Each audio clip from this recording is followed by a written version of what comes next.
Olá, tudo bem? Sejam todos muito bem-vindos ao nosso estúdio Atibaia Jardim, hoje para a gravação de mais um episódio do nosso podcast Jus Perniandi. Meu nome é Daniel, sou advogado civilista, comigo aqui mais dois advogados feras aqui da nossa região. Doutor Sidney da Silva, tudo bem, doutor? Tudo bom, doutor? Olá, muito boa tarde a todos aí que nos assistem. Vamos começar mais uma gravação aqui, hoje com um convidado super especial, numa matéria lendária. Exatamente, nós estamos aqui com o doutor Walter Causa Neto. Tudo bem, doutor? Tudo bem, doutor Daniel, doutor Sidney, obrigado pelo convite, é uma honra estar aqui com vocês. Vamos aí levar informação, conhecimento para o povo aí a respeito de Lei Geral de Proteção de Dados, segurança digital. E é isso, acompanha a gente aí que vocês vão sair bem assustados hoje daqui. Essa é a ideia. É isso aí, gente. Então vamos lá, vamos começar aqui, doutor.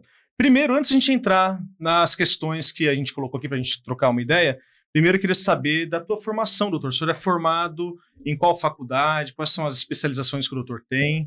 Por favor, fala um pouquinho do senhor. Vamos lá, né? A minha história ela começa no Mackenzie, né? Eu fiz graduação em Direito no Mackenzie, me formei no Mackenzie. Paralelamente a isso, eu me formei oficial do Exército.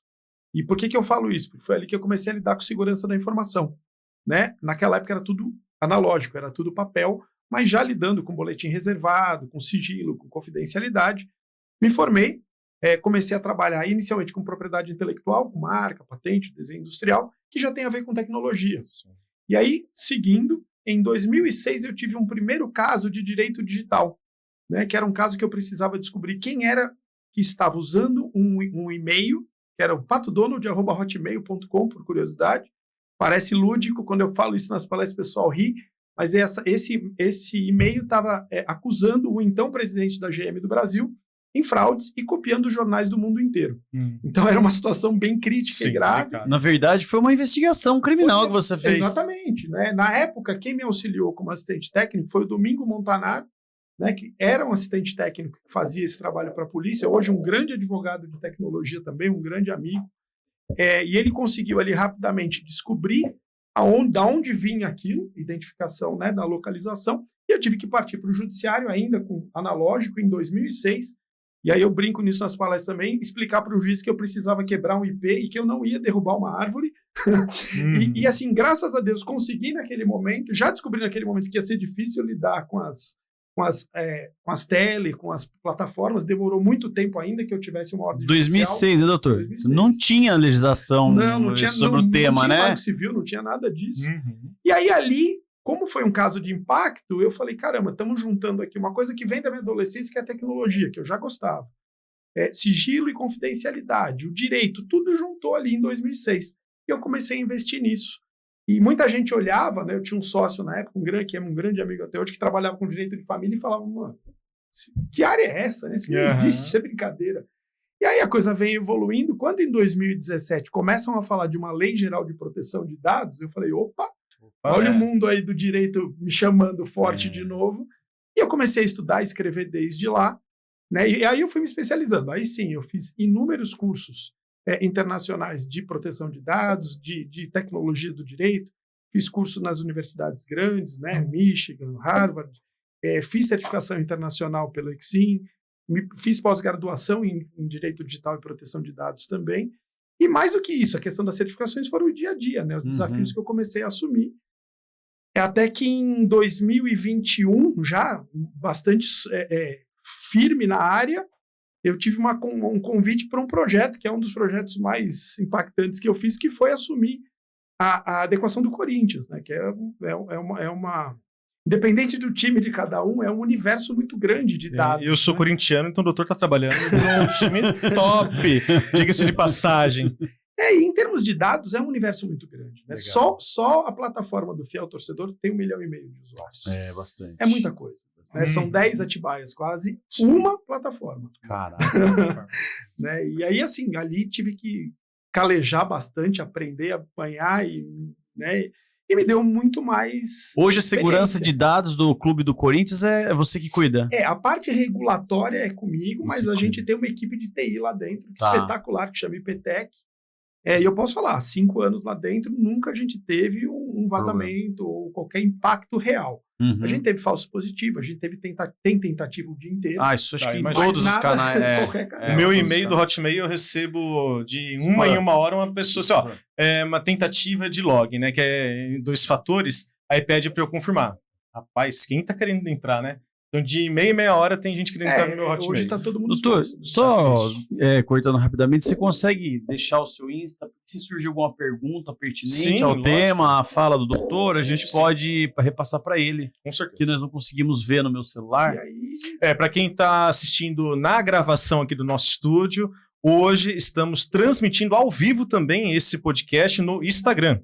Pausado aqui devido a baixa qualidade de conexão.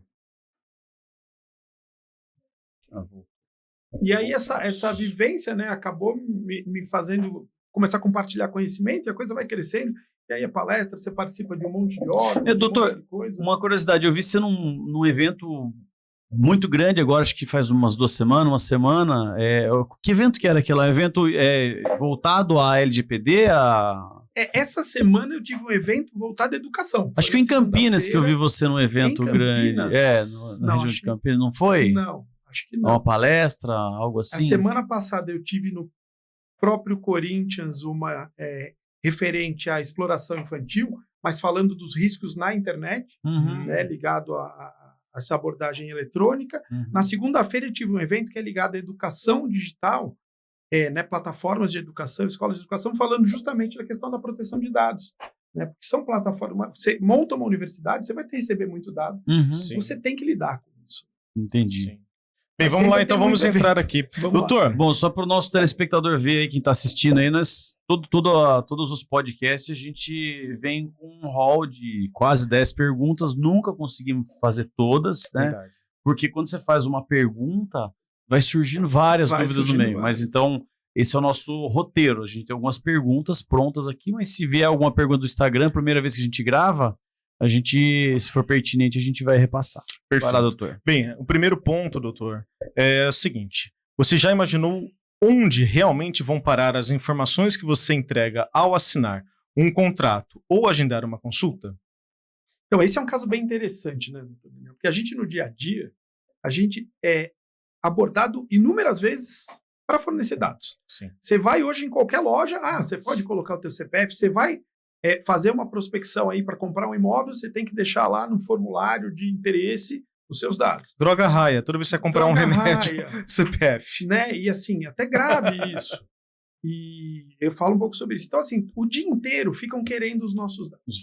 Então, assim, por que isso acontece? Por que será? As pessoas falam, né? Patrícia Peck, que é uma grande advogada do direito digital, começou há alguns anos, há uns bons anos, a dizer, os dados são um novo petróleo. Mas por que isso? Né? Eu, embora no mundo da tecnologia, sou mais velho, eu passei por muita coisa na vida. E a gente vem lá de trás, quando, para você vender sabão em pó, qual era o maior canal de venda? Era a propaganda da novela das 8 da Globo. Verdade. Que eram os 30 segundos mais caros da publicidade brasileira. Por quê? Porque a população toda estava olhando para a mesma tela. Então ali você dava um tiro de canhão para vender sabão em pó, mesmo 50% do público ali ou mais, jamais comprando sabão em pó. Então você tinha que fazer um esforço muito grande para atingir o teu nicho efetivo. A partir do momento que as pessoas tiram o olho da tela grande e vêm para a tela pequena, cada um no seu próprio mundo, ou bolha, como a gente chama, começa a ficar muito interessante para o marketing entender como cada bolha se comporta para direcionar. Então hoje é muito mais fácil. Se eu quero vender sabão em pó, eu tenho os dados das pessoas que compram sabão em pó, os dados das pessoas de determinada faixa etária ou de determinada origem, dependendo do custo do preço final, né, da faixa do ticket desse sabão em pó, eu direciono para quem tem uma renda maior ou menor. Então, esse mundo de dados, ele serve, que hoje a gente chama de lead, para mapear o marketing. Então, assim, aonde vai parar tudo isso? Quando a gente está falando do mundo do bem, vai falar no marketing. Sim. Ao mesmo tempo, hoje, a gente tem o crime eletrônico como 85% do faturamento do crime no mundo. Nossa. Por quê? Porque esses mesmos dados vão me dizer o que você consome, o que você compra, quem são os seus contatos, quem confia em você, quais são as suas senhas de banco, esses mesmos dados. Então, no mundo do marketing tem um valor altíssimo que eu direciono. No mundo do crime tem um valor altíssimo Porque eu não preciso mais pegar um fuzil e ir num banco assaltar e correr o risco de morrer. Exato. Não, eu faço uma ligação para uma senhora que fez prova de vida com o nome do gerente dela e ela vai ficar comigo na linha e eu vou conseguir tirar 30, 40, 50 mil em uma hora. Ou então aceitar, né, o desconto no INSS dos descontos. O advogado está sendo vítima agora, você está acompanhando o advogado, está sendo vítima. O pessoal pega os dados dos processos, dos clientes, assim, dados, detalhes dos dados das pessoas, do processo, pessoais. O sindicato mesmo, a gente estava falando agora do sindicato, mas de fato, como o doutor falou, dados bem utilizados para o bem, você faz marketing, você convence uma pessoa a comprar de você. E para o lado ruim, que é o dark, né, o submundo da internet, é justamente isso, eles têm informação privilegiada, informações que talvez a pessoa que está do outro lado da linha, que recebe uma ligação, é impossível que alguém saiba esses dados. Então ela confia e aceita, muitas vezes ela vira uma refém da informação que a pessoa tem privilegiada do outro lado. E aí vem essa questão, né, de vazamento de informações. Eu vejo muito na internet, doutor, recebo muito, né, algumas mensagens de pessoas querendo vender dados. Por exemplo, vira e mexe eu recebo no meu e-mail, não sei se o doutor recebe, mas assim, dados dos pensionistas da minha região que tiveram os benefícios negados. Vem uma lista gigante, se você quiser, você compra. Lógico que eu nunca comprei, mas você vê, é o futuro do dinheiro, né, do valor. As pessoas não querem mais pegar em fuzil e fazer um assalto. E aí, assim, a gente pensa, né, só para concluir a tua ideia, quando você compra esse lead, você está comprando essa informação, essa lista, você está comprando do bandido. Exatamente. A chance de dentro desse arquivo ter um arquivo auto-executável que vai abrir a sua máquina é enorme. Exato. Então, porque assim, aí ele vai pegar... Você vai reclamar com quem? Ele vai somar com a lista de contatos que ele tem com aquela que do teu Outlook. Se você abrir o executor, ele pega todas as informações. Ele vai aumentando, Exato. né? E assim, e aí, então a gente ainda tem um terceiro problema. A gente tem o marketing, a gente tem o crime. Não que o marketing seja um problema necessariamente, mas a gente tem um terceiro... É chato, mas não é um problema. A gente tem um terceiro ponto, que são os bunkers das próprias plataformas que arquivam tudo. Tudo que você fala, que o celular capta, tudo que você escreve, toda foto que você tira.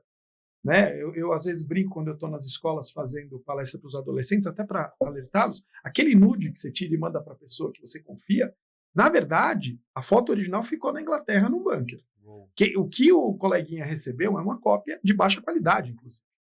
Só que está guardadinho lá no bunker. Fica armazenado, catalogado. Um dia, você quer ser presidente da República e quem quer te derrubar é alguém forte? Tá lá. Tá lá.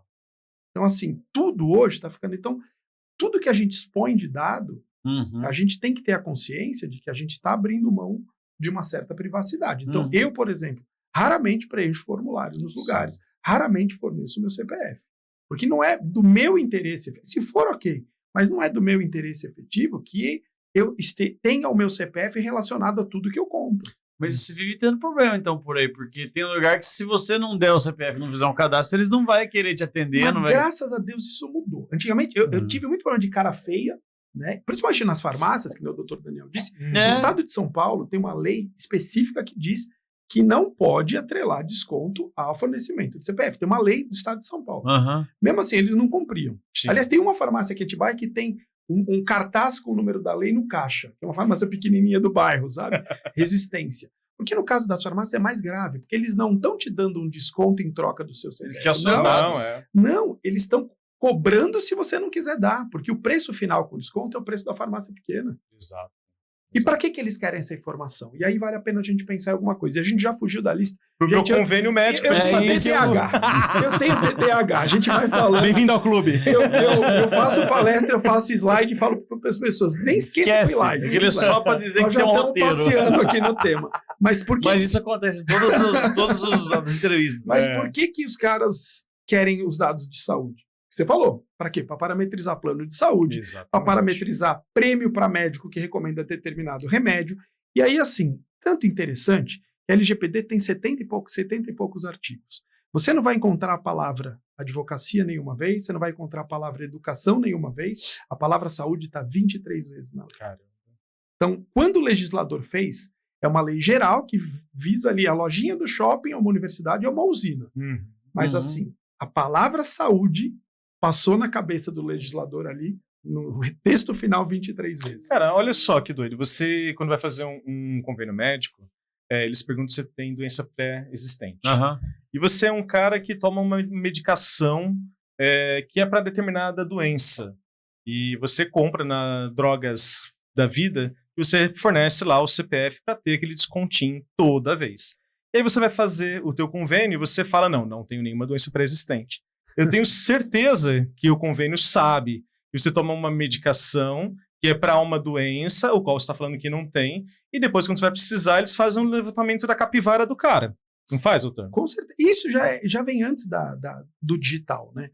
Eu não sei se vocês lembram, quando você ia numa farmácia com uma receita, e o cara falava assim, não tem, ele sempre falava, eu vou lá no fundo ver. Ele ia lá tirar uma cópia, e na época era 5 centavos por cada cópia de receita. Caramba. Porque já era um movimento da indústria farmacêutica. Isso eu não estou falando não é nenhum segredo. Isso eu não sabia. E não vão me processar. Ele ia lá... Não é nenhum segredo. Ele ia lá no fundo ver e aí... tirava cópia. Sério, isso é doutor? padrão Caramba. da indústria farmacêutica para mapear que médico está recomendando cada remédio. Tem todo um movimento aí. Que região consome que remédio. Tem um mapeamento que já existia e que no digital fica mais fácil. Da forma analógica, né? Mas, escuta, quando você vai numa consulta médica, presta atenção. Quando você está lá esperando sentado, sempre tem um carinha com a maletinha para visitar o médico lá dentro. Já viu? Chama vendedor propagandista. Olha aí. E tem toda uma legislação específica que eu não entendo. Nunca conheço nem por reparei. cima. Você nunca reparou? Nunca nem reparei. Toda vez quando eu tô sentado esperando uma consulta, sempre tem 2 ou 3 com a maletinha para conversar com o médico. Ou seja, para apresentar a medicação, para explicar para ele que aquela medicação é boa para ele vender, ou seja, para ele prescrever. Agora eu não sei como que fica por trás, se tem algum ganho com isso ou não. Aí doutor, já, né? Vou deixar para criatividade. Só fazer uma parte aqui, ó, o doutor Kleber Gerage, que está nos assistindo aí, ele falou, estou aguardando o convite. Kleber, vou te ligar essa semana aqui pra gente combinar, tá bom? Isso aí. E, bom, já que a gente entrou nessa área da saúde, né, e acho que até está dentro do nosso cronograma aqui, mas é interessante falar, Atibaia tem muita clínica médica. Muito. Por exemplo, e muita é farmácia. Muita farmácia. Lá onde é meu escritório, tem inúmeras clínicas. Todas elas estão sujeitas à Lei Geral de Proteção de Dados. Sim. Como todas elas estão sujeitas à Lei do Prontuário Médico, que nasceu junto com a LGPD. Ela nasceu assim um mês depois e o primeiro artigo diz, faz uma remissão à LGPD, faz uma referência. Que uma coisa está ligada à outra. O que diz a Lei do Prontuário? Que toda clínica médica, todo hospital, toda operação de saúde precisa ter um sistema que seja auditado e homologado. E o que tem esse sistema? Ele guarda os dados por 30 anos, ele não é editável e ele tem algumas regras de acesso. Então, esse é o primeiro ponto. É uma lei de 2018, essa em vigor desde 2018. Muita clínica não olhou para isso. Primeiro grande problema. Já vi universidade que não ligou para isso. Esse é o primeiro problema. O segundo é a questão efetiva de estar adequado à LGPD, que está em vigor desde 2020, faz 5 anos. Vai fazer agora em agosto 5 anos. E assim, quando a clínica... Por que a clínica precisa estar adequada? Porque existem regras ali que, por exemplo, só profissional de saúde pode tratar dado de saúde. Então, quando você chega numa clínica e entrega o seu exame na mão de um funcionário da recepção que não é um profissional de saúde, ele não pode abrir esse exame. Pode ver que nos hospitais mudou essa estrutura. Antes você entregava o seu exame e depois já estava na mão do médico lá. Hoje a maioria você leva e você entrega para o médico. Porque é isso que a lei diz. Né? Então, assim, as clínicas precisam olhar com atenção para isso. E muita gente fala assim, mas será que a LGPD vai pegar? Eu sempre tenho 2 visões. A primeira é que o governo ainda não entendeu uma galinha dos ovos de ouro de multa que ele tem na mão. Porque se ele sair para multar, ele multa 99% das empresas. Acho que eu ia perguntar. Qual é o órgão fiscalizador? O órgão fiscalizador é a Autoridade Nacional de Proteção de Dados, a ANPD. É um órgão que passou... Existe uma instituição, então? Fundaram uma instituição? Mas são policiais, fiscais? Que são fiscais. É uma autarquia federal, constituída por lei, que já tem aí... É igual a NTT, a ANEL, exatamente, Anatel. É uma agência regulatória que começou um trabalho de criar cultura, não de punir. Então, eles vêm criando normas. Como é uma lei geral, que tem poucos artigos, eles começaram a criar norma para pequenas empresas, norma para órgão público, são subnormas, são... Uma norma penal resoluções... contida, como é que é a norma penal?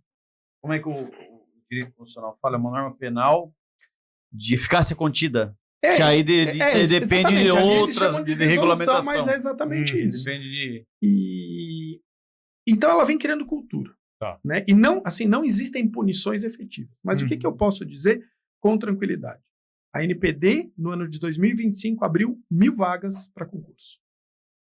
Então, assim, a tendência é de começar efetivamente. Fiscalizar. E multar. Eu ouvi. Tem previsão de multa, doutor? Tem previsão de multa. Tem 2% do último faturamento anual.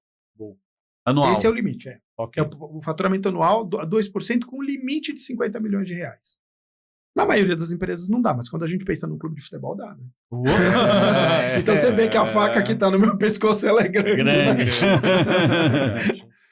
Então, assim, né, por que eu estou falando isso? É muito importante que as clínicas médicas, odontológicas, estéticas comecem a olhar para esse mercado. Primeiro porque tem o risco de criar um prejuízo próprio, que é ser multado.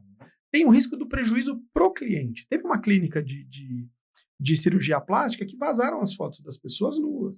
Nossa. Cara, além de você prejudicar a pessoa, você vai ser também responsabilizado. Dano moral e tudo mais. E se você, na hora que for chamado num órgão, no judiciário, você não tiver um pacote de documentos mostrando que você fez o melhor que você podia ter feito, você vai ser condenado. Se você mostrar que, olha, eu fiz tudo que eu podia fazer, mas isso é um ato de terceiro, porque o hacker é um terceiro. Sim.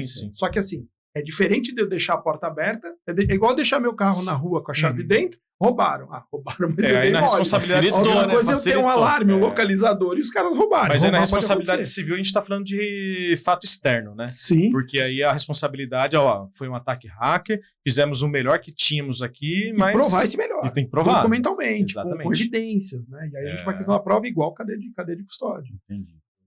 Legal. Vai lá, doutor. Deixa eu voltar. Vamos voltar. Bora. Não, eu tô te falando aí, nós não vamos chegar na metade da lista aqui. Vamos lá, a terceira, né? Terceiro ponto já? É a terceira. Beleza.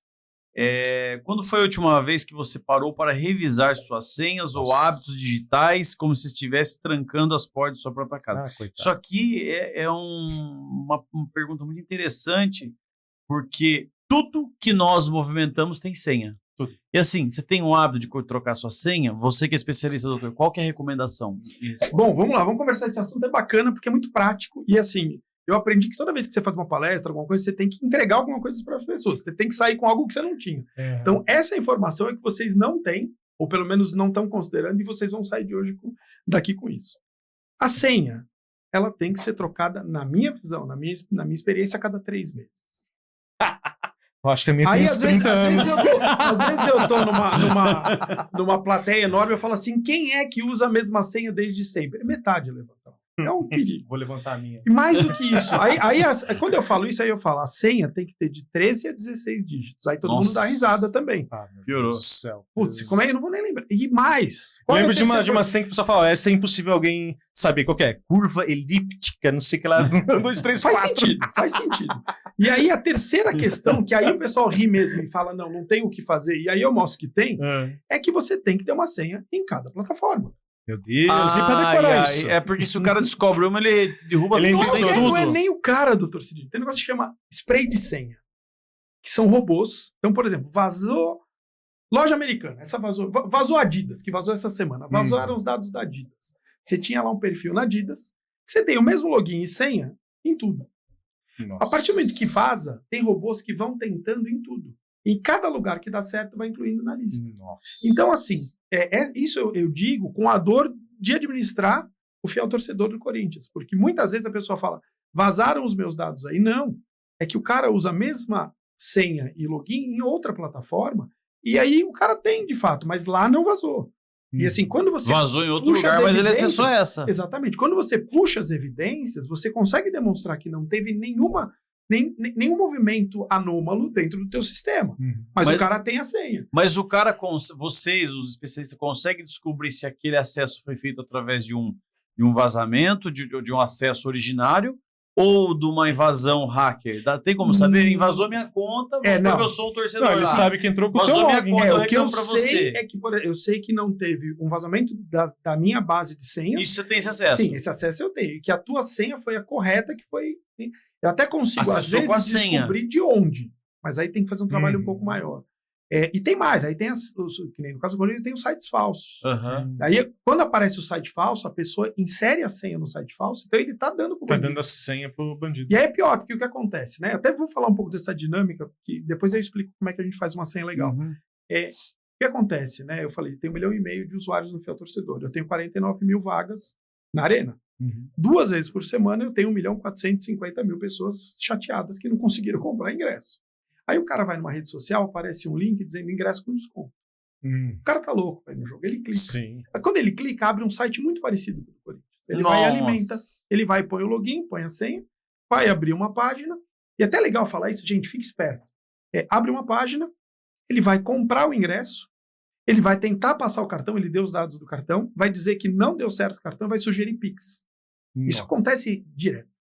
Ele vai fazer um Pix, o Pix é para pessoa física. Se acontecer com vocês uma situação dessa, fez o Pix, viu que é pessoa física, ele já não faz, sabe que é pessoa física. Você sabe que você vai ter que trocar sua senha, avisar todo mundo que você caiu no golpe. Verdade. Porque o que vai acontecer? Na outra semana você conseguiu comprar o ingresso. Uhum. E aí o cara que tá com a tua senha aqui, ele vai lá e transfere o ingresso pro outro. Aí ele vai dizer que vazou, que foi um problema meu lá. Nossa. Isso acontece com frequência. Então, hoje a gente tem no Corinthians um sistema que a gente chama de Threat Intel, que é uma tecnologia que derruba sites falsos. Só no caso, por exemplo, da arrecadação lá da vaquinha da Arena, por mais que não seja da gente, é do Fiel Torcedor, como tem a palavra Corinthians, o meu robô pega. Foram 387 páginas derrubadas em 3 meses. Nossa. Dos sites oficiais do Corinthians, nós estamos em quase 200 páginas. Vocês monitoram aquele do Fiel Torcedor também? Porque vai aparecendo, né? Tudo que tem a expressão Corinthians e não é lícito, acusa pra gente. E se não é lícito, o robô derruba. Legal. Né? Então isso é interessante. Agora vamos fechar a senha. Como é que a gente faz uma senha que seja boa e que eu possa mudar e que possa ser diferente? Né? Você falou da brincadeira da curva elíptica. Curva elíptica seria um nome legal. Quando a gente fala assim, pega o nome de um livro que você gosta, de um filme que você gosta. Então você pegou, já a estrutura inicial tá ali. Escolhe algumas vogais e troca por números que façam a vez dos vogais. Por exemplo, o E3, o A4, o I1. Faz essa troca. Então você criou uma coisa fixa. É legal colocar ou um número que se refere a um trimestre. Está parecendo complexo, mas uma vez que você criou a regra, é só aplicar. Você pega um número que representa o trimestre, põe numa das pontas. Pega o número do ano, põe numa das pontas. E aí você pega, por exemplo, as iniciais ou alguma letra que represente aquela plataforma, aquele sistema, e coloque em alguma posição dentro dessa senha. Com uma estrutura, parece super complexo, mas assim, na hora que você esquece, você fala a regra, você celular. sabe. Não, a gente até põe. Não, aí não dá. Anota no celular. Aí você cria uma estrutura que fica muito complexa em letras e números, né? Mas que para você tem um racional que você lembra. Você vai lembrar. Sim, então façam isso, porque hoje não é que alguém vai pegar a senha. Hoje são robôs. E se você tem uma senha numérica de 6 dígitos, o robô quebra em menos de 30 segundos. De 6 dígitos? De 6 dígitos numéricos. Agora, se você tem uma senha de 13 com caracteres variados, leva 3 anos, 4 anos hoje com a tecnologia de hoje. Você vai mudando de 3 em 3 meses. Tá tranquilo. Tá tranquilo. Né? E a gente tem a computação quântica chegando, que é um negócio meio místico, né? Você não tem mais 0 e 1, você tem 0 e 1 na mesma posição, que vai escalonar a potência dessas ferramentas de quebra assustadoramente. Ô, Walter, você falou sobre a questão lá que o robô fica derrubando as páginas que tenta imitar a página do Corinthians, né? Eu vejo, às vezes, de madrugada, você está navegando pelo Instagram, por exemplo, aí tem lá viagens baratas da madrugada. E aí aparece o site da Latam. Só que eu sou cliente Latam, eu tenho cartão de crédito da Latam, né? Então eu tenho o aplicativo da Latam. Então eu sei que não é possível que se a Latam tiver um ingresso, uma passagem super barata de madrugada, ela não vai colocar no site dela. E aí você clica lá, cara, a página é idêntica da Latam. A página inicial, a abertura. Mercado Livre também, direto eles fazem o da Latam. Mercado Livre. Mas quando você entra na plataforma da Latam, por exemplo, não existe aquilo lá. Vou falar de um golpe assim, que eu caí. Todos os dias, tá? Doutor, falar de um golpe que eu caí. De uma página que era idêntica à original e o trouxa aqui perdeu R$100. Aquele café 3. Então, 3 corações. Aí apareceu para mim uma propaganda no Instagram de você comprar 4, 5 caixinhas e ganhava uma maquininha. 4, 5, 6 caixinhas e ganhava uma maquininha. Aí eu falei, caramba, 100 conto? Será? Aí fui olhar os comentários, alguns comentários positivos e comentário negativo nunca tem, né? Aí beleza, sem conto, vamos tentar, né? Vamos ver que vai, mas coitado. Então, Nunca mais. Eu vou pegar um gancho nas coisas que vocês dois disseram que é muito importante. Primeiro, na tua fala, Daniel, de reconhecer que caiu no golpe e divulgar. Às vezes a gente tem vergonha. As pessoas têm, principalmente as pessoas mais velhas. Então, assim, não, divulguem, porque é a única ferramenta que a gente tem. Prevenção pro próximo. Então é importante isso. No teu caso, de você ter plataformas iguais e de compra, o que você falou? Eu tenho um aplicativo original, por que eu não tenho lá? É justamente essa mecânica. Vocês veem alguma coisa que está muito interessante? Lojas Bahia, Casas Bahia está vendendo um sofá do jeito que eu quero, por 10% do preço que normalmente está. Cara, eu quero comprar. Vai no site oficial. Digita você o site oficial e vai no site oficial. Liga para perguntar. Nunca cai naquele link. A grande maioria dos links patrocinados das redes sociais são golpes. Sim. Não acredita naquela história. Você segue um restaurante. Você começou a seguir o restaurante. Aí vem lá na sua mensagem no direct um nome parecido com o do restaurante, dizendo que você ganhou um final de semana, ganhou um jantar. Isso não existe, isso não vai acontecer. Entre em contato com o original. Então é bem isso. Fazer essa checagem com o original e divulgar quando a gente cai. Sim. Eu já caí também. Rede social que tem página de golpe ali, que você pode ir, que é golpe na certa. É Latam, Magazine Luiza, Americanas.com, eles colocam produtos. E o pior de tudo, coloca produtos que você acabou de pesquisar lá, que você está pesquisando, que você entrou várias vezes. Uma dica que eu dou assim, se é .com, o site que você foi direcionado é .com, foge. Porque você não vai ter com quem brigar. Porque se é .com.br, eu acho, cara. A gente junta a nossa tecnologia aqui, nós três, a gente acha o cara e responsabiliza. Se é .com, esquece. Acabou. Qual que é a diferença, doutor? Já explica aí para o público o que é o .com.br são sites que estão hospedados no Brasil. Né? Aí a gente tem a antiga FAPESP, né, que é o registro BR, que cuida desses registros. Então, se eu tenho um domínio.com.br, eu acho que existe uma empresa, eu acho que existe uma pessoa, não é que eu acho de achar, eu encontro uma empresa, eu encontro uma pessoa e eu tenho que responsabilizar. Agora, se é .com, ela está nos Estados Unidos ou fora do Brasil, muitas vezes ligado a plataformas que têm a privacidade do titular como premissa. E você não vai descobrir nunca. Já está bloqueado. Sim. Então, muito cuidado com a extensão, desculpa. Não, é certo. Não, só uma pergunta aqui antes aqui. É que esse assunto é muito bom. Acho que uma hora vai ser pouco. Eu sei, mas o próximo vai ser top também. Dentro da lei da LGPD, por exemplo, é possível responsabilizar, vamos falar da Latam. A Latam, ela tem uma obrigatoriedade de ter um robozinho que o Corinthians tem? É possível responsabilizar a Latam por não cuidar das redes mundiais, não deixar que sites que a emitem fiquem no ar? Eu vou responder essa com uma experiência. Assim, eu, além de ser DPO do Corinthians, eu também sou DPO de um banco. Tá. E o banco, muitas vezes, tem uma responsabilidade objetiva, sim. Como é que isso funciona? Em relação à Latam, por exemplo, ou ao Corinthians, que não são órgãos regulados pelo Banco Central, o que vale é a legislação geral, que é a Lei Geral de Proteção de Dados. Eu também atuo numa empresa de saúde, que ali eu tenho regras da Anvisa e da ANS, regras da ANS específicas para a minha área. Então, tem resolução da ANS que diz que eu tenho que ter algumas práticas de segurança digital. A Latam, não, é Código do Consumidor e LGPD. Dá para ter responsabilização? Dá.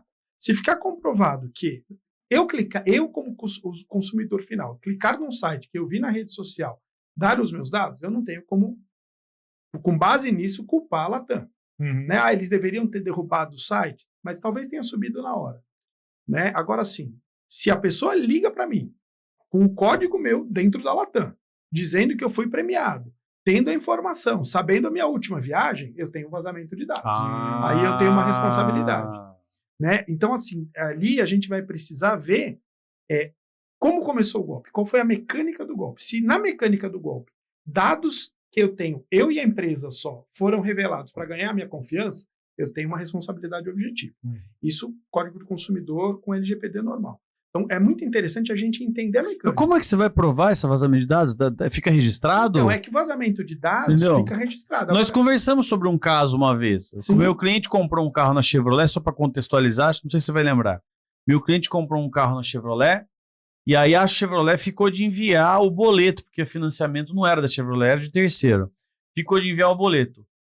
Venceu a primeira, venceu a segunda. Na terceira fizeram contato com ele. Você está devendo aqui, falou dos 3 boletos, data de vencimento, não sei o quê. E ele, na boa fé de que ele sabia que estava devendo, né, pediu um boleto, veio o boleto, ele pagou o boleto. E não era a Chevrolet, não era do financiador. Esse golpe específico ele chama reboleto e ele tem algumas origens. Existe o reboleto, por exemplo, se eu emito um boleto para a empresa de vocês, mando para os dois, e um dos computadores está infectado, no que está infectado ele vai gerar um boleto com uma linha de pagamento para a conta do bandido. Então não saiu da minha máquina contaminada, foi na máquina do receptor. Esse é o golpe clássico do reboleto. Do receptor. Do receptor. De quem Esse é o recebeu o clássico. boleto. Esse é o golpe clássico. Nesse caso, ele não tinha nem recebido o boleto ainda. Então, nesse aí, se o contato foi oficial da Chevrolet, se fosse, a gente não sabe. Hoje ainda não sei, nesse caso. Mas se o contato foi oficial, pode ser que seja oficial o contato, que a Chevrolet tenha mandado o boleto, mas lá na frente aconteceu a troca da linha de execução do boleto. Um vírus no computador deles. Pode ter acontecido. Mas pode ter acontecido nesse caso também, por isso que a gente precisa investigar, que a Chevrolet esteja invadida. Porque hoje a grande graça não é invadir e derrubar o sistema como era antigamente, é invadir e ficar assistindo. Então os caras ficam assistindo. Aí eu sei que o Sidney comprou um carro, eu sei o endereço do Sidney, o telefone do Sidney, eu tô quietinho. Pega todas as informações. Eu tô assistindo. A gente brinca que fala que tem um bandido sentado na sala. Ele tá assistindo. É um Big Brother. Ele vai disparando. Então pode ser isso. Isso é uma criminal. possibilidade. Então, nesse caso, pode ter as duas situações. Então, se eu provar que vazou o dado lá de dentro, que o cara sabia que eu comprei, que eu não paguei, que tem informação, a responsabilidade é 100% da Chevrolet. Olha, Agora, os juízes, eles odeiam essa questão quando a gente entra com a ação, que eu tenho vários dessas aí. Sabe o que o juiz fala? É culpa concorrente. Você forneceu dados. Você aceitou pagar. Por que quando você não colocou os dados para o pagamento, não analisou antes de efetivar, finalizar o pagamento? Aí ele fala, olha, culpa concorrente. Pode acontecer, mas tem casos mais graves. Eu vi um caso de uma empresa que estava fazendo essa intersecção nos boletos de DARI. Quando os contadores mandavam, mudava. Sabe como é que a empresa chamava? Cefaz Recolhimentos. Então, assim, o financeiro abriu, vê Cefaz, S-E-F-A-Z, Secretaria da Fazenda, paga. Pau no gato. Aí eu fui atrás investigar essa empresa e descobri que era uma conta do Banco do Brasil, uma empresa que tinha um único sócio que chama Pablo Pego, que não tem registro nenhum além de um CPF com 18 anos. Tudo frio, cara. Tudo frio. Agora, aí entra uma outra discussão. O Banco do Brasil tem responsabilidade na abertura dessa conta? Com certeza. Me mostra como é que essa conta foi aberta. Cadê os documentos de um cara que não tem o nome de mãe em sistema nenhum? Cadê os documentos da abertura da conta? Será que o Banco do Brasil não estranha uma empresa chamada Cefaz Limitada e que emite milhares de boletos por dia? Tem uma responsabilidade objetiva aí. E isso tem jurisprudência nesse sentido.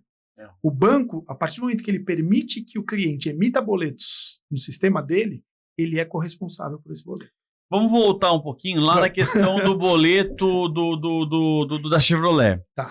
É possível, fica um registro no sistema lá no banco de dados da financeira, do Chevrolet, da financeira. Por exemplo, eles têm como saber quem foram os últimos funcionários que acessaram o sistema daquela pessoa. Sim, na minha conta do banco, por exemplo. Tem que saber. Na minha conta do banco. Tem que saber. Se eu quiser pedir para o juiz, excelência, oficie-se para mim o Banco Itaú para que ele informe quem foram os últimos 30 funcionários nos últimos 3 meses, quem foram os funcionários que acessaram a minha conta. Aí imagine que foram 10 pessoas de Atibaia, porque eu tenho conta de Atibaia, e um lá do Capão Redondo. Então. Que é aí que gera uma suspeita. E aí, imagine que o golpe é daquela... Ele tem essa informação no sistema? Então, aí que é a grande questão de estar adequada à LGPD. Se a empresa está efetivamente adequada, um dos pontos para estar adequada é ter rastreio. Ela tem que ter o rastreio. Então, a empresa que está adequada, hoje, se alguém chegar para mim, em qualquer das empresas que eu fiz adequação e que eu respondo por elas, e chegar, entraram na minha página tal dia, acessaram... Quem foi? Eu tenho condição de levantar. Tem como saber. Porque isso faz parte do programa de adequação. E até numa pequena empresa, você tem os logs de entrada. E você, mais do que isso, você tem que criar uma cultura de um não usar a senha do outro dentro de uma empresa, que isso é uma loucura. Quando eu fiz uma vez um hospital no interior, que às vezes o log estava online direto há 7 dias. O enfermeiro saía, o outro já usava a mesma senha, continuava. usava a mesma senha. Então, o que você tem que fazer? Colocar uma configuração no sistema que o cara ficou 1 hora longe do computador, pede senha de novo. O iPhone, 10 segundos sem olhar para a câmera. E quando é que você cria essas estruturas? Quando você está fazendo um processo de LGPD. Porque se o cara de TI propuser isso, vão falar, não, isso vai dar muito trabalho. Se não chegar a falar, cara, é lei, tem que cumprir, tem que ser assim, muita empresa não implementa. Né? E eu tive casos de uma empresa que vazou lá, que assim, entraram no sistema com a senha da vice-presidente da empresa que estava fora do país. Nossa. Aí vamos fazer uma cariação aqui, né? 13 pessoas na empresa tinham a senha dela, que ela deu. Então, assim, cara, não tem rastreio. É aquela coisa, então, né? Cartão e senha intransferível. São duas coisas. Uma é você criar um sistema que guarde os logs de registro. E a outra é criar a cultura de que cada um usa a sua senha. Sim. Senão uma coisa sem a outra não resolve. Exatamente. Não adianta você ter um sistema e não ter uma contracultura lá. Próximo, doutor. Olha, essa é importante. A questão, doutor, de armazenamento de documentos sigilosos na nuvem, né? E a gente que é advogado, eu mesmo, o doutor também tem, a gente costuma pegar documentos de clientes, documentos pessoais, documentos sigilosos, às vezes fotos comprometedoras, e a gente sempre coloca isso na nuvem. Um Google Drive, enfim, Dropbox. Mega. E, na tua opinião, existe segurança? O que nós, advogados, deveríamos tomar cuidado com esses documentos que a gente coloca em nuvem? Tá, vamos lá. Essa pergunta é boa e ela é ampla. Daria para a gente fazer um curso de especialização sobre essa pergunta. Isso é legal. Primeiro, assim, né? Como é que esse documento chega para vocês? Muitas vezes pelo WhatsApp. Sim. Como é que o cliente manda essa foto? Vai vir pelo WhatsApp. No caso de quem lida com crime, fotos normalmente muito críticas. Sim. E assim, então a gente tem um primeiro problema aí de privacidade, que é o WhatsApp. O WhatsApp não é seguro. O WhatsApp é uma ferramenta que a gente usa o dia inteiro, está cada dia melhor e a gente não paga um centavo por isso. E aquele negócio de criptografia de ponta? Então até funciona, mas assim, no termo de uso, está dizendo que tudo que você inseriu ali, você está fornecendo. Né? E o Telegram, doutor? Então, o Telegram é um pouco mais seguro. Mais seguro do que o WhatsApp? É mais seguro. Ele é mais seguro. Eu achava que era mais Tanto que as guerras lá da Ucrânia, o pessoal usa o Telegram. O Telegram ele tem menos registros, principalmente no aparelho, porque essa história de apaguei mensagem, tudo. O laboratório que eu falei lá de vir fazer a palestra, né? Já estou até convidando para a palestra. Não, é para convidar mesmo e depois a gente vai trazer aí um laboratório de forense digital, né? E assim, ali vocês vão ver tecnicamente que essa história de apaguei a mensagem, você não apagou, você mudou a primeira letra, ela continua arquivada. Se você tiver um software que troca a primeira letra, ela volta tranquilamente. Caramba. É coisa de criança. Caramba. E assim, mas vamos lá, né? Voltando na pergunta. O primeiro problema é como é que você recebeu. Tá. Segundo problema é manter ali. Eu falo muito isso eu faço treinamento imobiliário. Eu fiz adequação de escritórios de advocacia, por incrível que pareça. Fiz de pequenos e cheguei a fazer de escritório de 400 advogados. Então a gente precisa ajustar a cultura em pontos importantes. Então assim, você recebeu a foto, o que 90% do advogado vai fazer? Vai deixar ali. E se roubarem o seu celular? E você perdeu o seu celular? Cara, olha, sinceramente. Eu falei que eu ia assustar você. Sim, mano, mas é verdade. Olha que doido. E não precisa você perder ou roubar. Olha que coisa, que situação. Em janeiro, agora eu fui pro Paraguai, comprei um aparelho novo no Paraguai e eu não consegui migrar o meu WhatsApp que estava no iPhone para um novo aparelho que é Android. Eu literalmente perdi toda a documentação que eu tinha com clientes que trocavam comigo os documentos. Esses documentos ficaram no iCloud, né? Eu não consegui trazer para o Android. E aí eu mando mensagem para meus clientes, olha, manda de novo toda a documentação que vocês mandaram para mim, porque eu literalmente perdi, porque eu troquei de aparelho. Olha, que dor de cabeça, sério mesmo. Eu fiquei 2 meses com dor de cabeça, por quê? Nessa de deixar os documentos e sabendo lá que ele no WhatsApp. Ele estava guardadinho, que ele não tá na mão do bandido. O que eu deveria ter feito? Era fazer um download, guardar num lugar seguro, pelo menos. Exatamente isso. E não, eu deixei tudo no WhatsApp, porque eu não esperava que ia trocar de aparelho. E eu não tive mais acesso, eu tive que pedir documentação 2 meses para um monte de clientes, porque eu deixava no WhatsApp. E assim, criticidade do teu problema foi se expor com o cliente mostrando que você perdeu o acesso. Exatamente. Agora imagina esse dado na mão do bandido. Exato. Então assim, né, a mecânica que acaba acontecendo na prática, no dia a dia, com a gente que é advogado, com corretor, com médico, é receber documento via WhatsApp. Né? E assim, celular é posse. A gente não tem propriedade efetiva. Aqui, onde a gente está hoje, em Atibaia, é muito mais tranquilo. Mas em São Paulo, a quantidade de roubo de celular é muito grande. E ninguém mais rouba celular para ter o aparelho. O aparelho é o que menos importa hoje. O que o cara quer é conta de banco e informação. Foto, contato. Né? Então, o que eu sempre sugiro nos treinamentos que eu faço no início dos processos de LGPD? Você tem que ter um sistema. Um sistema no seu computador que é seguro. Né? O sistema, normalmente, da sua empresa, que você faz a gestão de documentos, você recebeu o arquivo, você baixa no sistema e você apaga no seu celular.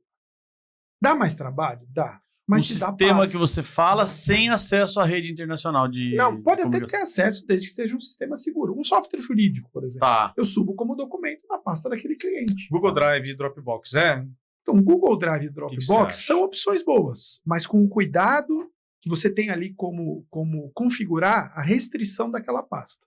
Então, se você vai ter fotos ou dados sensíveis ou delicados ou críticos de cliente, você vai por um restritivo. Que tem pasta, por exemplo, que eu ponho um modelo no escritório, eu coloco lá, compartilho por link, eu ponho que qualquer um pode editar, qualquer um que tem um link pode editar. Sim. Até esse cuidado, quando a gente põe esses links nos processos, que a gente quer juntar lá um vídeo, alguma coisa no processo, ter o cuidado de colocar o link só para a leitura. Porque senão a parte contrária vai lá e apaga o arquivo, ou adultera o arquivo. Porque eu faço perícia. Quando eu vou ver um arquivo, eu vou ver a data que ele foi feito. Então você está falando que você tem uma foto do ano passado, mas o arquivo é da semana passada. Se ele foi adulterado, assim, foi editado. Eu, como perito, já vou dizer, opa, entendeu? Então, tomar cuidado. Aliás, fazendo um paralelo aqui, falando em prova digital, a foto que está no celular, ela não tem metadados. Quando eu passo pelo WhatsApp, ela anula os metadados. Por que é metadado? É onde a foto foi tirada, que horário, em que IP ela entrou na rede. Quando você envia, ela não vai com essas informações. Não vai. E aí ela não serve como prova. E aí ela não serve mais como prova. E me fala uma coisa, já que a gente está falando de um aplicativo que troca mensagens e documentos. O WhatsApp tira esse metadados. O Telegram, ele mantém ou ele tira também? Existe alguma plataforma que a gente possa usar que é mais seguro de troca de documentos, mensagens? Para ter o arquivo original, o que a gente teria que fazer? Porque se eu tirar a foto com o celular, ele tem um arquivo original. Fica lá. Aí eu preciso mandar esse arquivo original para você. Eu uso uma pasta como o Google Drive, né, como qualquer nuvem que eu suba o arquivo original. E aí ele vai ficar lá com as características do original. Com cuidado, eu faço isso. De espelhar o arquivo quando ele é muito importante. Porque se eu vou compartilhar esse arquivo com alguém, eu não sei se a pessoa vai adulterar, se ela vai me criar algum problema ali.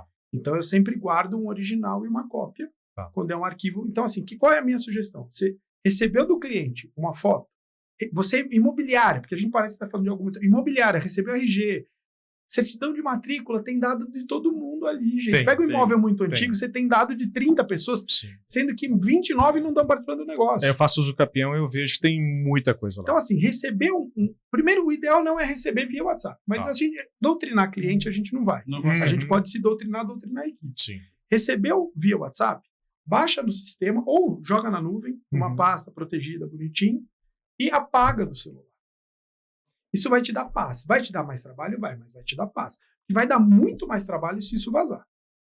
Porque o cliente sabe que mandou para você. E assim, o cliente é seu amigo até ter um problema, gente. Com muito tempo de advocacia, sabe? É verdade. Cliente é amigo até quando tá dando certo. Perdeu o processo dele, ser o inimigo dele. Então, assim, qual é a minha sugestão? É isso, entendeu? É colocar o documento num lugar seguro e apagar do celular. E aí eu vou para a pergunta que você me fez, Daniel. O Google Drive é seguro?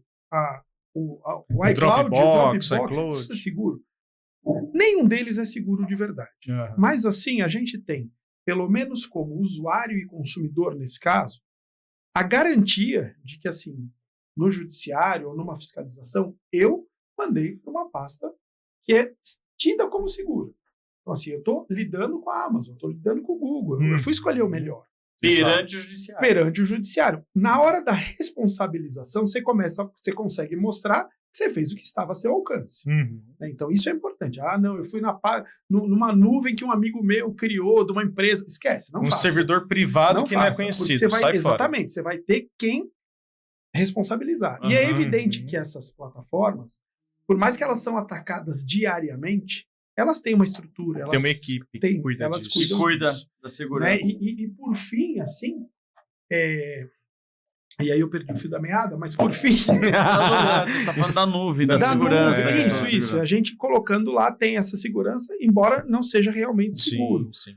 Doutor, só para finalizar, assim, cuidado com os aplicativos. Assim, isso eu tô falando porque tem um software jurídico muito famoso que não está adequado. E que assim, eu não vou falar aqui o nome, mas tomem o cuidado.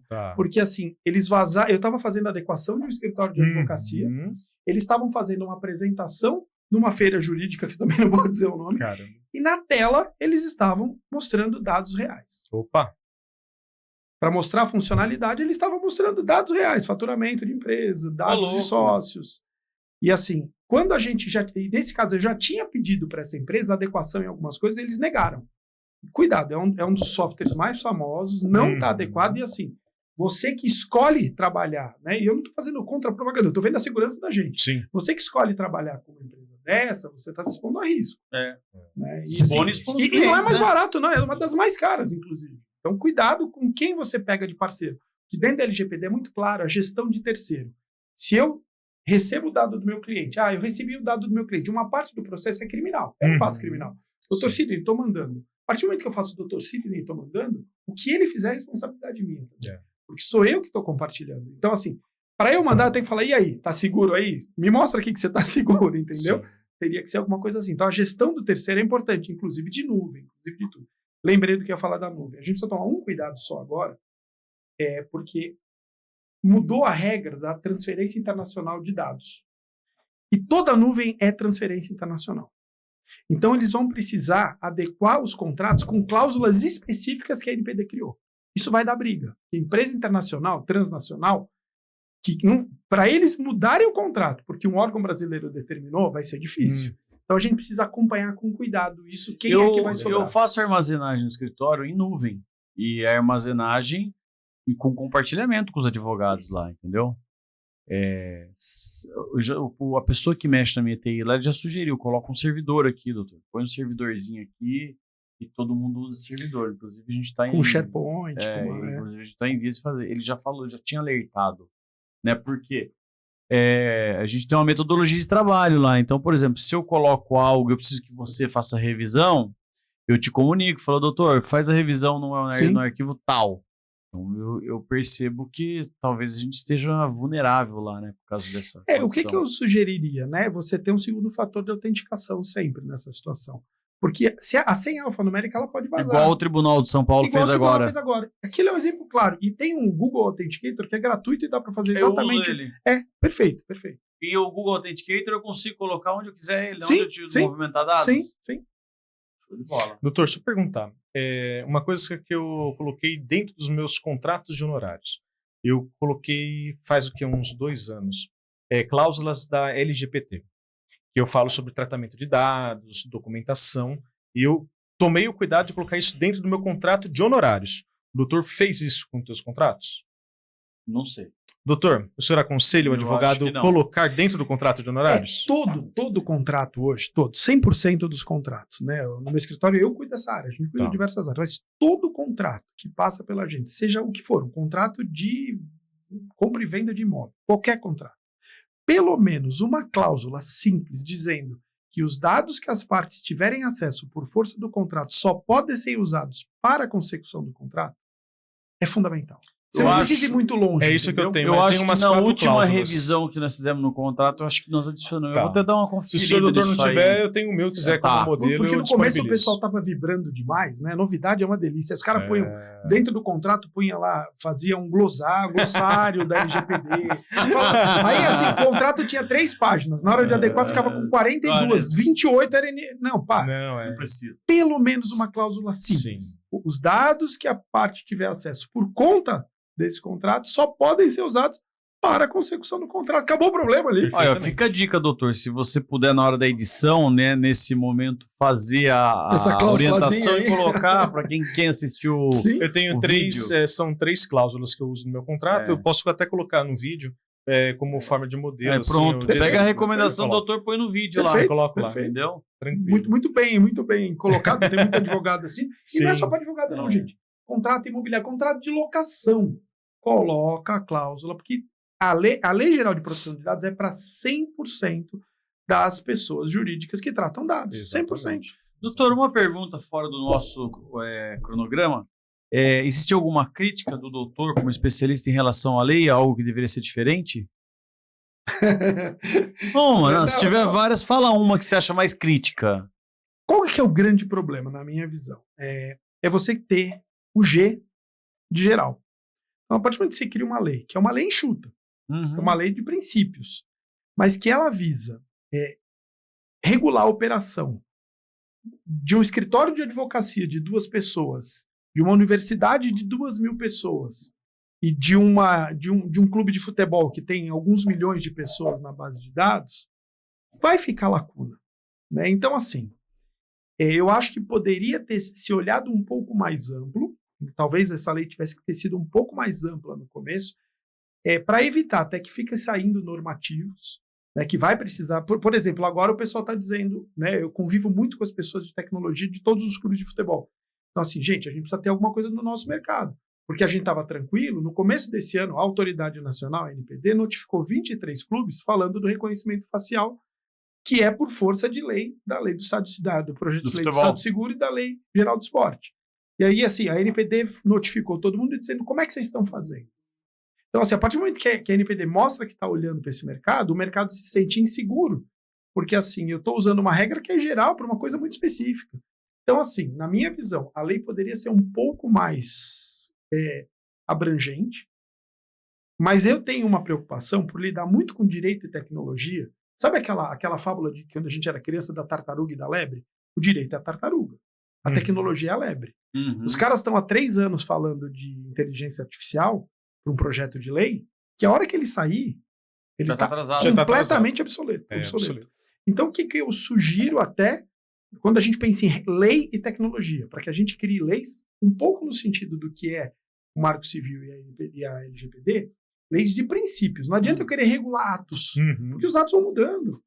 Né? Eu lembro, quando eu estava me formando, eu tinha uma palestra com o Silvio Rodrigues, ele estava vivo ainda, o OAB 3000. Ele falou, sabe esse Código Civil que vocês estão comemorando aí? Eu comecei ele em 1976 e ele já estava obsoleto. Caraca. Isso era em 97. E esse é o nosso direito.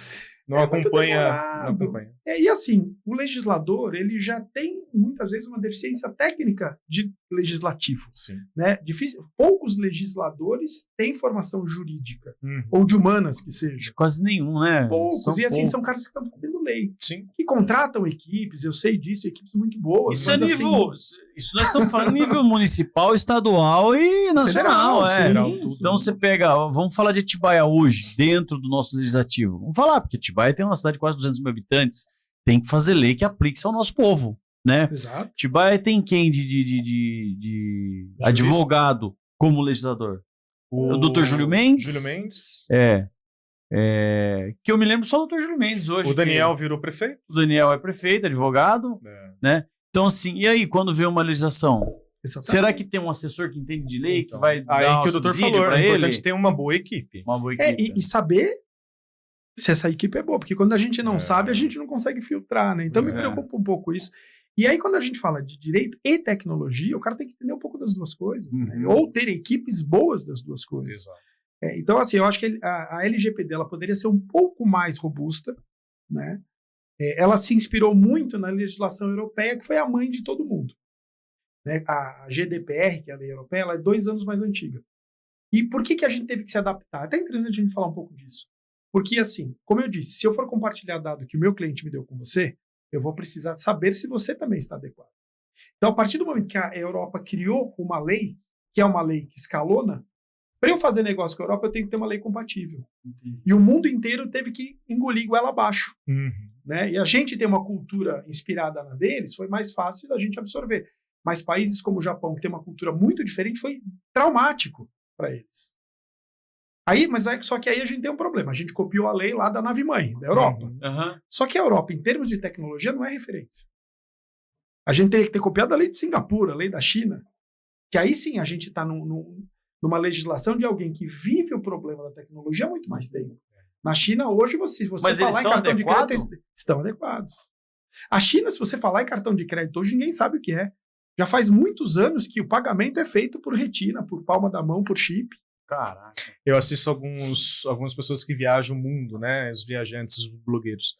E realmente isso que o doutor falou. Retina, o cara pegou o cartão assim, o cara deu risada. O que é isso? Sim, não sabe. Não sabe o que é. Olha, igual um estagiário meu perguntou, de tecnologia dos caras. Igual um estagiário meu outro dia perguntou como é que funciona o cheque. Meu Deus, eu tenho um talão de cheque em casa.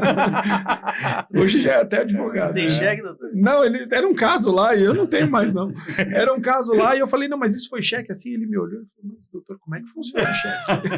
Mas quem que paga o cheque? Cara, eu tenho cheque. Casa de materiais de construção, o melhor jeito de você pagar é com cheque. Tem o mercado todo de cheque. Tem o mercado todo de dinheiro também. Tem, tá. Ainda existe dinheiro em espécie. Isso aqui é um aparelho telefônico que ele diz que assim, ó, coloca, viu, liga aí, faz favor, liga pra tal lugar aí. Verdade. Gente, estamos beirando aí 1 hora de gravação. E eu acho que a conversa foi muito boa. O doutor quer finalizar com algum ponto? Vamos só olhar se não tem mais nenhuma muito especial aqui pra gente fazer. Vamos sim. Porque... Você viu? Não chegamos na metade. Não, é normal. Não é muito assunto, mas é normal. Ó, eu gostei dessa daqui, só que é bem polêmica. O que aconteceria com a reputação de um escritório ou clínica se os dados dos clientes vazassem da noite para o dia? Essa é legal de se falar, hein? Isso é uma coisa que aí eu falo um pouco com a experiência de estar à frente num clube de futebol. Qualquer coisa, a gente brinca, se caiu uma colher dentro do Corinthians, vira notícia. Porque a notícia vende. Sim. Né? Dados estão na moda hoje. Você vê todos os bancos falando sobre isso.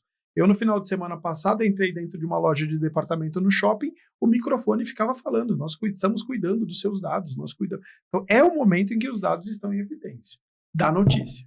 Né? Quando a gente fala de uma clínica médica, do escritório de advocacia, e eu conheço muitos casos práticos que o pessoal acaba trazendo para mim, um vazamento ele é impactante. Um vazamento numa ação de divórcio, por exemplo, ela pode ter consequências gravíssimas, como eu já vi. Um vazamento numa ação criminal, por exemplo, pode ter consequências gravíssimas. Um vazamento de um hospital, de uma clínica médica, de uma doença que pode gerar ali alguma discriminação, pode ter consequências gravíssimas. E eu estou pensando só no titular, por enquanto. Esse titular, uma vez que ele teve esse dado violado, ele vai responsabilizar a clínica e o escritório. E quando a gente fala responsabilizar, o menor dos problemas é o que você vai pagar de multa. O duro é você ir a público e está na lei que você é obrigado a publicizar o incidente de segurança. Uma das penalidades é você ir a público e dizer, olha, não tive condições de cuidar dos seus dados. Caramba. Então, assim, imagina um escritório de advocacia, uma clínica médica, que é baseada em confiança. Né? Se o cara fala, poxa, mas o doutor Sidney deu uma vacilada dessa com os dados do cliente, pelo amor de Deus, eu não vou fornecer meus dados. E essa publicidade tem que ser feita por onde, doutor? Então, a lei não diz isso. E aí que eu falo que ela podia ser um pouco mais ampla, ela diz publicizar. Entendi. É muito genérica. A LGPD é uma norma penal genérica. De ficar contida porque ela depende de regulamentação. Gente, inclusive, eu tô com uma situação... da dosimetria, dependeu realmente de um decreto. Regulamentação. Agora, só uma curiosidade. A LGPD, você falou que é uma autarquia. Quem que está sujeito à fiscalização disso aí? Só empresas? Só empresa. Na verdade, não só empresa. Na verdade, o que a lei fala lá no comecinho? E aí eu tenho um caso pessoal do qualquer empresa. Qualquer pessoa física ou jurídica que trata dados para fins do seu negócio está sujeito à lei. Então, por exemplo, o advogado que trabalha sozinho, CPF, ele também está sujeito. Né? O advogado, não, o estudante que na casa dele está tratando dados, assim, se ele está tratando para ele, não para um negócio efetivo, não estamos falando de LGPD. Como, por exemplo, para a segurança pública, tem uma excludente específica da LGPD. A polícia pode vasculhar dados à vontade. Para fins de jornalismo, tem lá. Para fins de pesquisa, tem lá. Então, assim, mas quando é uma questão comercial, que tem fins lucrativos, lucrativos de trabalho, tanto a pessoa física quanto a pessoa jurídica. Quais dados são objeto da lei? Só os dados de pessoa física. Pessoa natural. Ali é pessoa física viva, inclusive. O morto já está fora da LGPD. O Reborn também está fora da LGPD. Reborn. Coitado dos Reborns, gente. Que isso. Entendi. Mas isso é interessante porque eu tive um caso absurdo, que assim, o Tribunal de Justiça de São Paulo deu uma vacilada, ele equiparou o dado de uma empresa individual ao dado da pessoa física para fins de aplicação da LGPD. Desculpa, não. Pessoa natural, está na lei. Não tem equiparação. Não me venha com essa história. Não adianta fazer interpretação extensiva. Não. O juiz equiparou. Você tem mais alguma pergunta? Não. A gente costuma, não sei se a gente avisou, mas a gente costuma aqui finalizar o nosso podcast pedindo para que o convidado conte um caso prático, vivenciado e que é de interesse, talvez, para quem nos assiste. O nosso podcast, inclusive, ele é assistido por advogados. Ele é feito de advogado para advogado. Olha, assim, um caso prático que envolve um escritório de advocacia, lógico que eu não vou poder contar os nomes, né? Não, só conta o caso para a gente entender e... Eu posso contar 2 casos práticos, assim, né? Já que eu não falei o nome de um escritório específico numa das minhas falas, mas assim, 2 casos práticos que envolvem escritório de advocacia. Um deles, eu até lembrei a hora que eu te falei, era uma ação de divórcio que o escritório estava cuidando, com acusações mútuas ali de infidelidade, blá, blá, blá. Aquele mundo que a gente vive sabe como funciona. Sim. E muitos dados, né, muitas fotos, muitas trocas de conversa armazenadas no escritório. Uma recepcionista que tinha acesso a isso. Tudo chegava através da recepcionista, um escritório pequeno de 2 sócios, uma equipe ali de 3, 4 pessoas, e uma recepcionista que recebia os documentos, que arquivava os documentos, que organizava. Essa recepcionista vai numa festa, toma suas caipirinhas, conhece algumas pessoas e começa a contar o caso. E um dos envolvidos estava no grupo. Então ali deu um impacto muito grande. Por quê? Porque não existia uma cultura de proteção de dados dentro do escritório. Então o caso prático é esse. No dia seguinte, os donos do escritório me chamaram e falaram, pelo amor de Deus, vamos transformar isso daqui num escritório adequado, porque a gente não pode passar por isso. Então, esse foi um caso prático, até um dos sócios, meu amigo, fazia parte do Tribunal de Ética comigo, e é uma situação que a gente no escritório do dia ele não pensa nisso. Não tá nem aí, não se preocupa, né? Eu vi uma situação real muito parecida com essa no hospital no interior que eu estava adequando, muito longe daqui, né, para não acharem que eu estou bem longe realmente, em que eu comecei a fazer a adequação do hospital. Logo no início, o filho do prefeito sofreu um acidente e ele estava alcoolizado. No dia seguinte, a ficha médica dele estava no Facebook. Nossa. Só que ali se rastreia, né? E era um enfermeiro. Ali dá pra saber. Ali dá pra saber, o enfermeiro compartilhou. Imagina o interesse da população, do filho do prefeito alcoolizado sofrendo um acidente de carro no sábado à noite. Então, assim, pro hospital, isso pode ser definitivo, pode acabar com o hospital. Sim. Porque quem é que vai confiar os dados ali? Se você tem 2 opções, você já, né? Então, assim, casos assim. Um outro caso prático, e aí, para escritórios grandes, né? Eu fiz uma adequação de um escritório grande, em que eu descobri um aparelho que eu não conhecia com 30 anos de advocacia, que é um aparelho no qual você espeta o seu certificado digital e ele compartilha para um monte de gente. Nossa.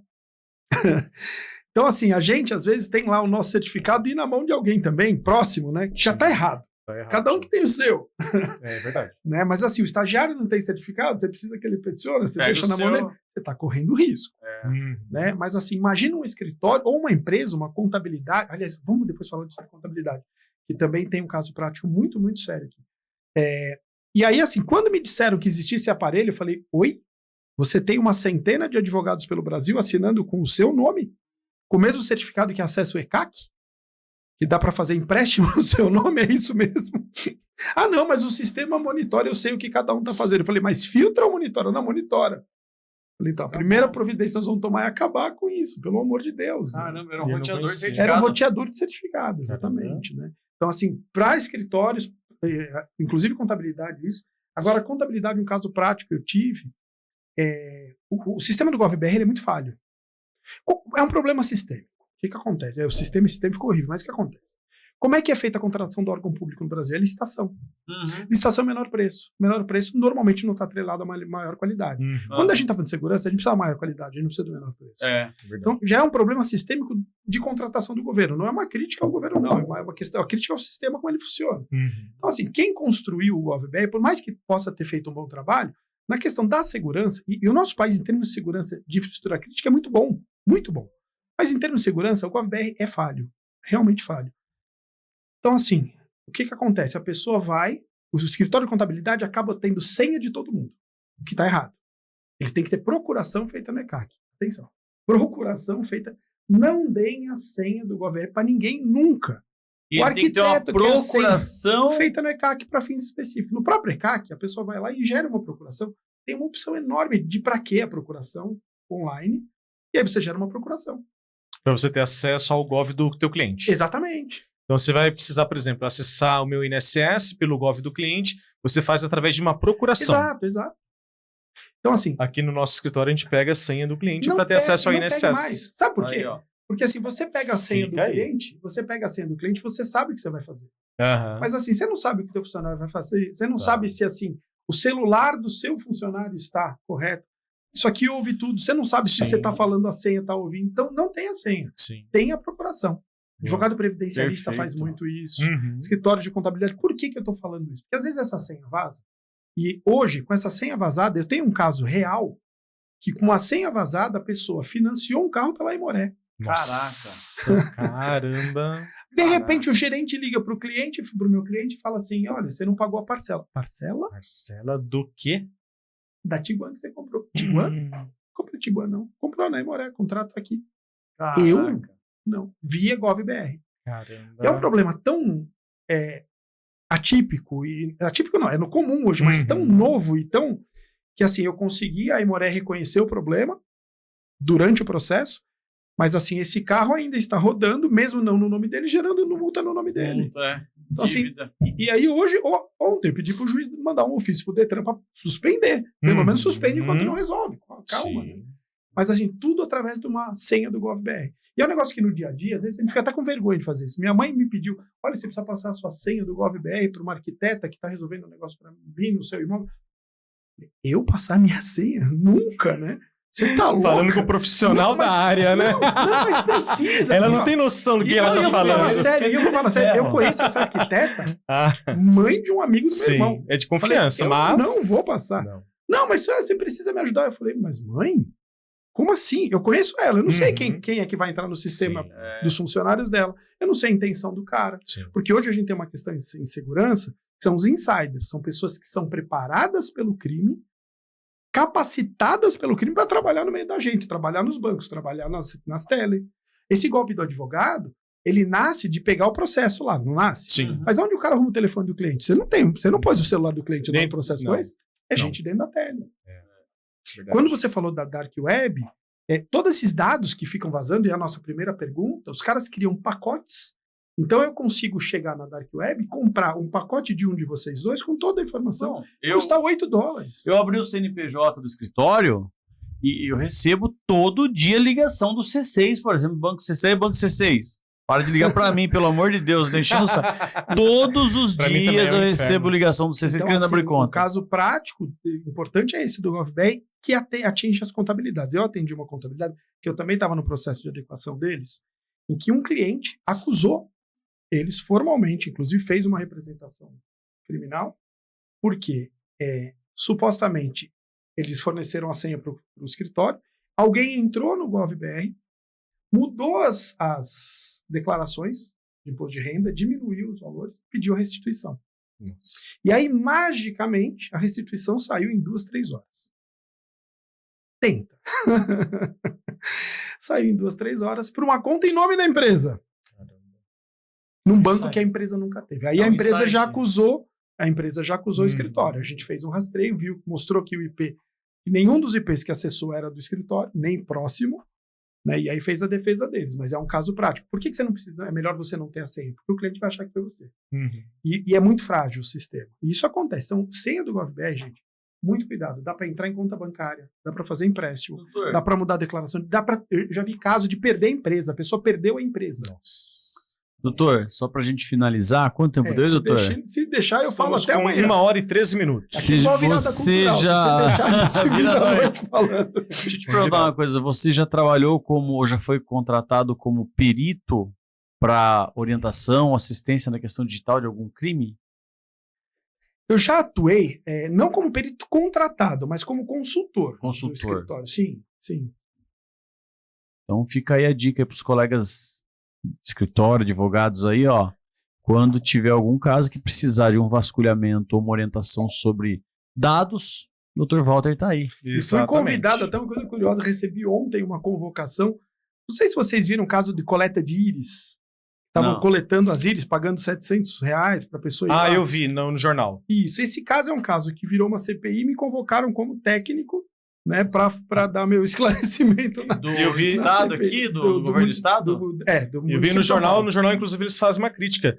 E agora, você que deu os teus dados, para onde vai? O que vão fazer com teus dados? Essa é a crítica, você né? muda. E como é que você muda a íris? Na China você paga com íris, vazou tua íris e aí? Foi o que eu falei, né, na reunião que eu tive, assim, íris é um negócio que não tem volta.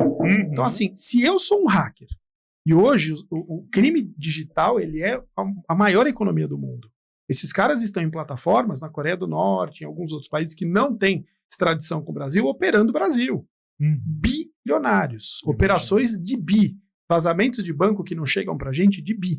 E esse dinheiro eles investem em tecnologia. Então, assim, se eu sei que tem uma base de íris em algum lugar, e eu sou um cara que sabe que com a íris eu vou fazer, eu vou invadir.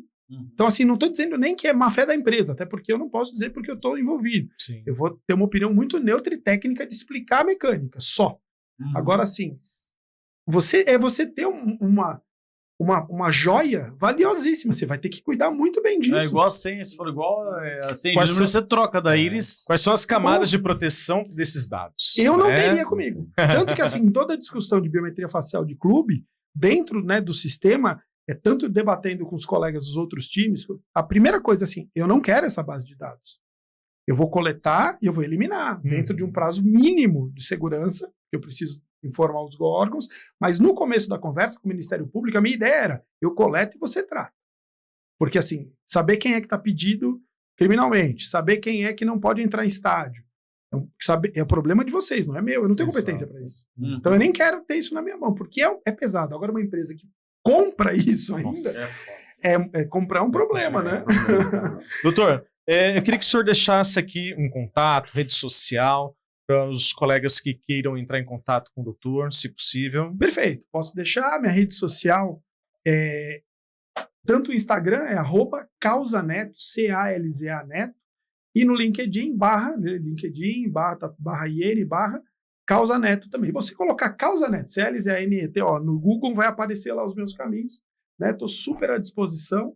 Quem precisar de informação, quiser trocar ideia, quiser saber um pouco mais. Inclusive, o Dr. Walter vai fazer uma palestra, né? Nós estamos organizando aqui sobre dados digitais aí na esfera criminal, a convite da Abracrim Bragança Paulista, né? A gente está em organização, em parceria com uma empresa, inclusive. Isso vai ser imperdível, que eu até ia brincar, né? Assim, eu vou falar o superficial, e assim, se vocês ficaram assustados hoje, gente, eu vou trazer o cara que me deixa assustado, que é a STW, né? Posso até falar, porque está conversado já com eles. Claro. É o maior laboratório de forense digital da América Latina. Eles têm equipamentos ali, experiência, história e vivências espetaculares. É isso aí. Vai ser muito bacana. É isso aí, pessoal. A Abracrim Bragança Paulista está trazendo essa mega palestra aí, voltado para a era digital, mundo digital, crimes aí que está dentro dessa esfera digital. É isso aí. Bem, quero agradecer a presença dos doutores. Obrigado por ter aceitado o convite, doutor Walter. Doutor Sidney, como sempre, estamos aqui toda sexta-feira, ou quase todas as sextas-feiras. Né? Às vezes a gente falha. Bom, gente, muito obrigado aí pela oportunidade. Estou sempre à disposição de vocês. Foi um prazer, foi uma honra. Prazer todo nosso. E que vamos repetir essa conversa futuramente. Tem bastante coisa para a gente conversar. E você que nos assiste até aqui, que nos assistiu até agora, não se esqueça de se inscrever no nosso canal, de dar aquele like. Né, doutor? O senhor ia falar o quê?